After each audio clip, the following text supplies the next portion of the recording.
భారతీయ అంబేద్కర్ సేన బాస్ 13వ వార్షికోత్సవాల్లో భాగంగా ఈ నెల 12వ తేదీ ఆదివారం మదనపల్లిలో నిర్వహిస్తున్న కుల దహనం కుల నిర్మూలన చైతన్య సభను జయప్రదం చేయాలని భారతీయ అంబేద్కర్ సేన జిల్లా కో-కన్వీనర్ పాలకుంట శ్రీనివాసులు పిలుపునిచ్చారు.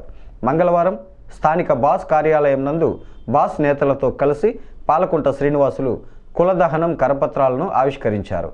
అనంతరం పాలకుంట శ్రీనివాసులు మాట్లాడుతూ ఎస్సీ వర్గీకరణ సమస్యను వ్యూహాత్మకంగా జటిలం చేసి అంబేద్కర్ కుల నిర్మూలన ఉద్యమాన్ని బీజేపీ తిరోగమనం వైపుకు మళ్లించిందని, ఈ కుట్ర అర్థం చేసుకోలేక మాలమాదిగలు ఒకరిపై మరొకరు కత్తులు నూరుకుంటున్నారని ఆవేదన వ్యక్తం చేశారు.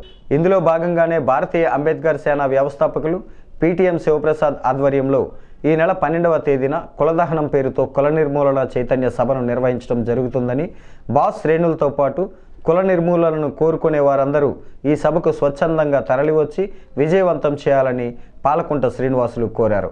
ఈ కార్యక్రమంలో బాస్ జిల్లా నాయకులు ముల్లంగి కృష్ణయ్య, నాయకులు పల్లెపోగు హరినాథ్, ఎర్రబెల్లి మల్లికార్జున, ముల్లంగి గురవయ్య, రామకృష్ణ, సురేంద్ర తదితరులు పాల్గొన్నారు.